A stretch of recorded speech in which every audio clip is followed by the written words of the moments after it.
Olá, gente. Eu sou o Vitor e agora a nossa aula de Biologia frente 2 vai ser sobre carboidratos e lipídios, tá? A gente vai dando continuidade na nossa matéria e essa é a primeira parte das macromoléculas, tá? Bom, o primeiro item nosso são os glicídios ou os açúcares, tá? A gente vai tratar eles por glicídios porque açúcar remete a uma coisa doce. E não necessariamente todos os glicídios têm o sabor açucarado, tá? Então, por isso a gente vai tratar pelo nome normal, que é glicídios, e também por conta de que se chegar na hora do vestibular e cair esse termo, vocês já vão saber o que que é, não vão ficar perdidos sobre o conteúdo, tá? Então, genericamente, eles são chamados de açúcares, e assim como vocês já devem ter associado, é a principal fonte energética nossa. Não só nossa, mas de todos os outros seres vivos, tá? Além dessa função energética, eles também têm uma função estrutural, ou em alguns lugares, como eles chamam, uma função plástica. Esses açúcares eles são empregados na constituição, seja de estrutura ou até de partes do corpo de organismos, tá? O exemplo disso, por exemplo, são as plantas, que vão utilizar de um tipo de açúcar para constituir a sua casca ou os seus vasos transportadores de água. Mais pra frente a gente já fala aprofundado sobre eles, tá? Composição química então desses glicídios. São moléculas orgânicas, ou seja, elas são feitas por outros seres vivos, e os seus principais constituintes são carbono, hidrogênio e oxigênio, tá? São esses três, que eu juntei com outro item. Aqui a gente tem uma forma molecular dela, tá? Vocês podem perceber que tem um, dois, três, quatro, são 6 carbonos. Ele tem um anel aromático ali, mas isso eu já deixo para a parte da química orgânica. E por conta de ser 6, é uma hexose. Ou, como a gente chama, a nossa glicose, tá? Essa daqui do lado é a molécula de glicose nossa. Quais outras substâncias podem ter dentro de um glicídio? Nitrogênio, fósforo, enxofre. Isso também pode ser encontrado ali dentro, ou melhor, misturado na sua estrutura, tá? Quais são a classificação, ou como podemos classificar esses glicídios? A gente classifica ele dependendo da sua constituição. Então, se ele vai possuir um glicídio só, vai ser um monossacarídeo. Se ele possui 2 glicídios na sua estrutura, é um disacarídeo. E se ele possui 3 ou mais, é um polissacarídeo, tá? Bom, os monossacarídeos, eles vão ser chamados de monômero, porque é uma unidade só. E mais pra frente, quando a gente chegar nos poli, vocês vão perceber que essas uma unidade, elas vão se associando como se fosse um colar de contas e formam uma estrutura gigantesca, tá? Mas por enquanto, como a gente tá falando de monossacarídeos, a gente vai ficar somente em um, que é o monômero. Esse monossacarídeo, ele pode ser formado de 3 a 7 carbonos, tá? E aqui tem 5 exemplinhos. Os exemplos de pentose, que aí são 5 carbonos que eu trouxe, é a ribose e a desoxirribose, que tem respectivamente no RNA e no DNA, são os açúcares do nosso código genético. E as hexoses, que aí são 6 açúcares, tá? Que é a glicose, frutose e a galactose. A glicose é o principal açúcar que a gente usa, a frutose é o principal açúcar que tem nos frutos vegetais, então, e a galactose é o açúcar que a gente encontra no leite, tá? Avançando agora para os disacarídeos. A gente vai ter a formação dessa molécula através da união de 2 monômeros. Então, por exemplo, eu vou ter duas glicose, e elas vão se unir e vai formar um disacarídeo. Como que se dá essa união?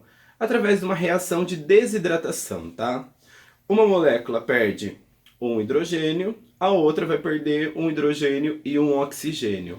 Essas duas, três moléculas, aliás, que são subtraídas, elas vão formar uma água, e por essa reação de desidratação, esses dois monômeros se unem e formam um disacarídeo, tá? Quais são os disacarídeos mais comuns que a gente tem? Sacarose, lactose e a maltose, tá? Ah, e para eu quebrar esse disacarídeo? Se para eu formar eu usei desidratação, para eu quebrar eles eu uso a hidratação, tá? A maltose. ela é um disacarídeo formado por glicose mais glicose, tá? Então aí você tem a repetição desses monômeros. Ela também é conhecida como malte e é aquela famoso produto, o famoso açúcar que é usado na fermentação para formar cerveja, tá? A sacarose, ela já é uma mistura de glicose com frutose. Então a gente tem dois tipos de açúcares aí, tá? A sacarose, ela é utilizada pelos vegetais para trazer os carboidratos das folhas para o resto da planta, tá? Como assim para a folha? Lembre que as plantas fazem fotossíntese, que é a produção de matéria orgânica, a produção de açúcares. Então eles anexam todos esses açúcares na forma de sacarose.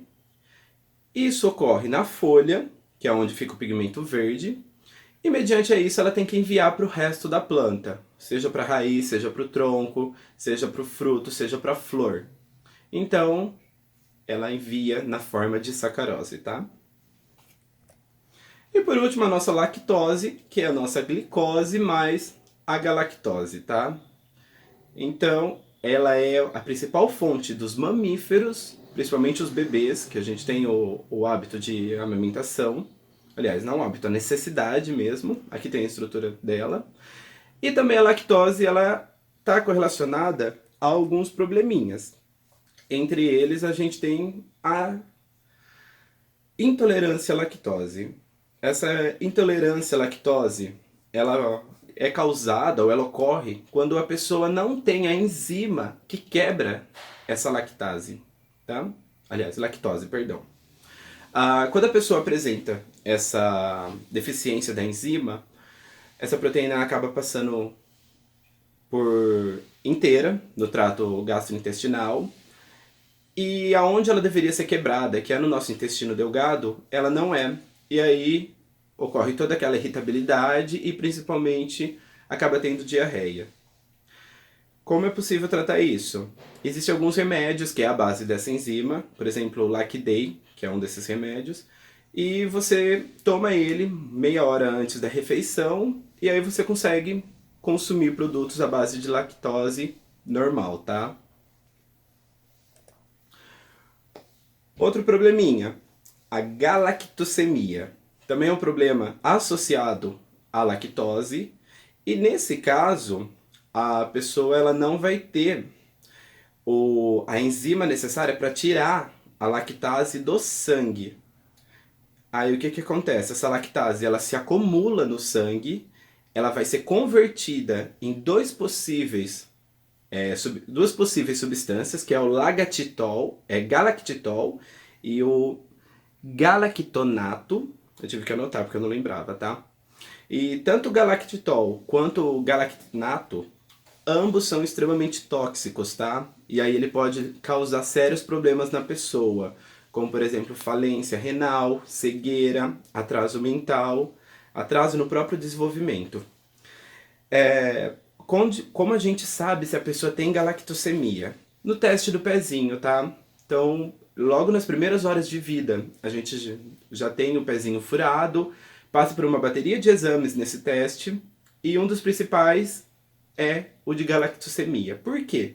Porque a partir que o bebê nasce, a primeira coisa que ele vai fazer é ser amamentado. Então já imagina, você ali, recém-nascido, primeira refeição sua, de repente seu corpo já vai começar a acumular lactose na corrente sanguínea. Daqui 2, 3 dias você vai ter uma dose extremamente tóxica e tem que lembrar que a partir do nascimento é a fase que o bebê começa a amadurecer, que ele ainda está em desenvolvimento. Então as consequências dessa doença é extremamente grave, por isso o diagnóstico tem que ser o mais rápido possível, tá? Só para mais um adendo a respeito da galactase. Essas pessoas, galactemia, perdão. Essas pessoas conseguem ter uma vida normal, entre aspas, mas elas precisam evitar ao máximo qualquer produto que contenha lactose, tá? Ao contrário de quem tem intolerância, que pode consumir, mas depois sofre as consequências de ter que ficar no banheiro, quem tem galactemia é um pouquinho mais, como eu posso colocar, hard conviver com essa doença. Mas não é impossível também, tá? Agora, com relação aos polissacarídeos. São macromoléculas, perceba que a gente está falando de moléculas, agora a gente está falando de macromoléculas, porque são estruturas bem maiores, quase que gigantescas a nível microscópio, tá? E eles vão ser formadas pela união de vários monossacarídeos, tá? Não só a união, mas a repetição deles. Elas vão possuir, aliás, se possuem de 3 a 20 unidades, elas vão ser chamadas de oligossacarídeos. Mais que isso, a gente já chama de polissacarídeos mesmo, tá? E aí entra a função de armazenagem e de suporte celular ou de suporte de estruturas macros, tá? Que foi aquele exemplo que eu tinha dado, por exemplo, da casca da planta ou dos vasos condutores de xilema. Mudando aqui. O primeiro polissacarídeo que a gente vai falar é um polissacarídeo de função de reserva, que é o amido, tá? Esse amido ele vai estar presente nas plantas e nas algas e é o destino final daquele açúcar que é feito através da fotossíntese. Lembra que eu comentei que as plantas produzem esse açúcar e distribuem? Quando ela produz muito, mais do que ela consome, ela vai ter que armazenar em algum lugar. Aí ela armazena esses açúcares na forma de amido, tá? Então, se você pegar uma batata doce, uma mandioca, enfim, qualquer raiz, ou melhor, qualquer tubérculo, você pode crer que aquilo lá é extremamente rico em amido, porque são raízes de armazenagem, tá? Ah,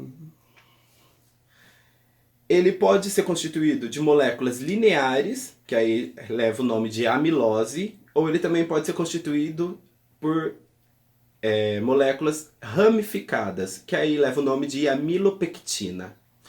Diferenças químicas de uma para outra é o tipo de ligação, tá? Na amilose, a gente sempre tem a mesma ligação, se eu não me engano é 1,6, então é o carbono 1 da molécula anterior, ligado com o carbono 6 da seguinte molécula. Na amilopectina, quando ela vai se repetir, além de ter essa ligação que eu acabei de explicar, ela vai ter uma outra ligação da ramificação, que é 1,4. E aí sempre vai ter a ramificação de uma ligação diferente. Aqui a gente tem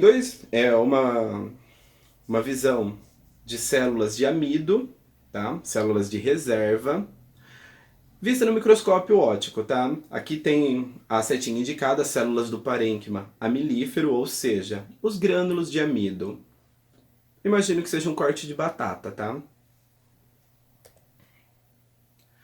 O glicogênio, ele é um outro polissacarídeo, também é um polissacarídeo de reserva, porém não é dos vegetais. O glicogênio, ele já é um polissacarídeo de reserva nosso, dos animais. Não só nosso, mas todos os animais no geral, tá? O que vai acontecer? Quando a gente tem uma grande quantidade de açúcares no nosso sangue, o nosso fígado vai receber como um sinal do que é o glucagon e ele vai retirar esse amido do sangue e vai começar a armazenar.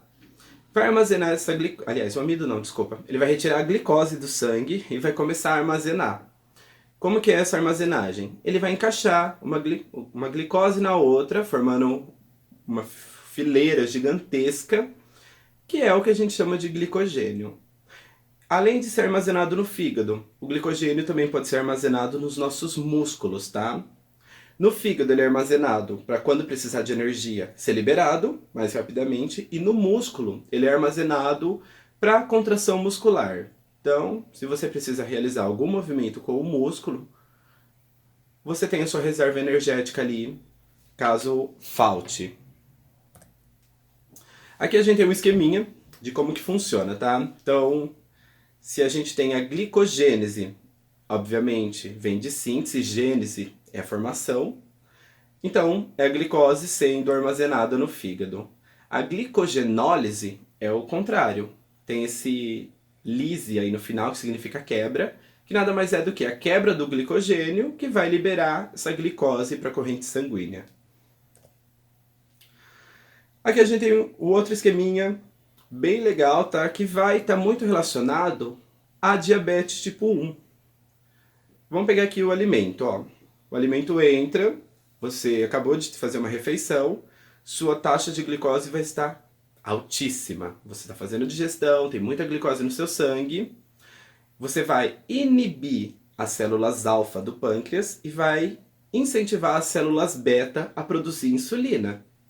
Essa insulina vai ser um sinal para o fígado absorver essa glicose, diminuindo seu nível glicêmico e aumentando seu glicogênio. Legal. Passou 3, 4 horas, não comi nada, minha taxa de glicose no sangue está caindo. Resultado: seu pâncreas vai entender que precisa de açúcar, então ele vai inibir a célula beta e vai incentivar a célula alfa a produzir o glucagon, que é o oposto da insulina. Se a insulina manda o fígado retirar açúcares do sangue, o glucagon manda liberar açúcar no sangue. E aí é onde o fígado quebra o glicogênio, tá? Diabetes tipo 1. O que a gente tem? A gente tem baixa quantidade de insulina sendo produzida. Então, se numa pessoa saudável, que é esse caso aqui de cima, a gente tem a glicose entrando, a insulina sendo produzida e a gente retirando esses açúcares da corrente sanguínea, quem tem diabetes tipo 1, que seria esse caso aqui de baixo, vai ter a glicose entrando na corrente sanguínea, vai ter muita pouca insulina e, consequentemente, não vai armazenar quase nada. Aí o nível glicêmico fica extremamente alto e você pode ter uma série de complicações aí por conta disso, tá? Outro exemplo de polissacarídeo, que é a nossa celulose. É uma molécula gigantesca, ela é filamentosa, ou seja, é um fio praticamente, uma coisa linear. São extremamente resistentes, tá? Tanto que as cascas de árvores são extremamente duras e aguentam aquelas copas gigantescas, e a base de celulose, tá? E elas são um componente das células vegetais. Ainda não vimos célula vegetal, mas eu imagino que a próxima imagem já vai aparecer o que é uma célula vegetal. Aqui apareceu. A célula vegetal é ali da ponta, esses hexágonos verdes, tá? Dentro dela vai ter todo o citoplasma. A gente vai falar no futuro, calma, hein? E em volta vocês vão perceber que ela tem uma parte bem verde escura. Isso é o que a gente chama de parede celular. É uma estrutura exclusiva das células vegetais, tá? Essa parede celular de celulose. E a principal função dela é da resistência. Então, essas fibras de celulose, elas vão se emaranhar, se entrelaçar, e elas vão ser responsáveis por toda essa resistência dada às células vegetais, tá?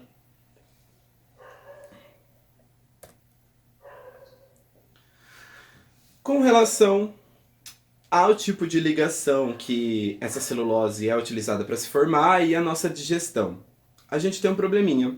O amido é glicose, glicose, glicose, glicose, glicose, e a gente digere de boa, aliás, muito de boa. A celulose você pode comer a quantidade que for, você não vai digerir e armazenar celulose. Por isso que toda dieta manda comer alface. Você pode comer alface quanto quiser. Por quê? Porque você praticamente não vai digerir aquilo. Já vou explicar qual é a função do alface, tá? E de qualquer outra fibra. Mas vamos focar aqui. Qual que é a diferença da celulose para o amido? Se a constituição é a mesma, é tudo glicose. Ó, vamos voltar aqui. Se você pegar a celulose, você tem glicose associada à glicose. Porém, observe na estrutura dela. Você tem uma ligação aqui chamada beta. No amido, é uma ligação alfa. A ligação alfa é de boa para a gente quebrar, a gente faz a digestão dela. A celulose, que é uma ligação do tipo beta, a gente não consegue quebrar ela, tá? Termos químicos não tem necessidade de entrar muito a fundo, isso quase nunca é cobrado no vestibular, mas precisa entender qual é a função ou quais são as consequências desse tipo de ligação, tá? Ligação do tipo alfa, a gente faz a digestão, a gente quebra ela e consegue absorver a glicose. Ligação do tipo beta, a gente não quebra. Resultado, se a gente ingere celulose, ela vai passar inteira. Por isso, obviamente, essa charge onde a casquinha do milho não é digerida. Ela é puramente celulose e por isso que parece que o milho sai inteiro na hora que a gente evacua.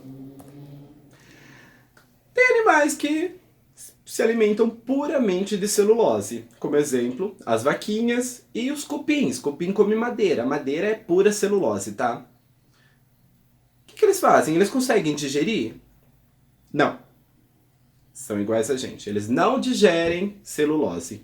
O que vai acontecer? As vacas, ou todos os seres ruminantes, eles possuem colônias de bactérias dentro do seu trato digestivo. Essas bactérias quebram a celulose, liberam o açúcar, e esses mamíferos conseguem absorver. E no caso dos cupins, eles possuem protozoários dentro do seu corpo. E aí esses protozoários que quebram a celulose e liberam a glicose para eles serem absorvidos, tá? Esse tipo de relação onde tem os dois organismos e vivem juntos e um dá benefício para o outro, a gente vai chamar de mutualismo, tá? Como assim? Eles vivem em parceria. Óbvio, a vaca dá abrigo e alimento para as bactérias dão açúcar para a vaca. O mesmo com o cupim e o protozoário, tá? Um ali depende do outro para sobreviver. Gente, por que a celulose é extremamente importante? Porque as fibras alimentares ou as fibras de celulose que a gente come, elas são higroscópicas, ou seja, elas têm afinidade em absorver água.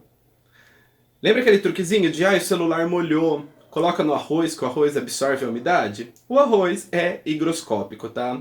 Ele tem a capacidade de reter a umidade para ele.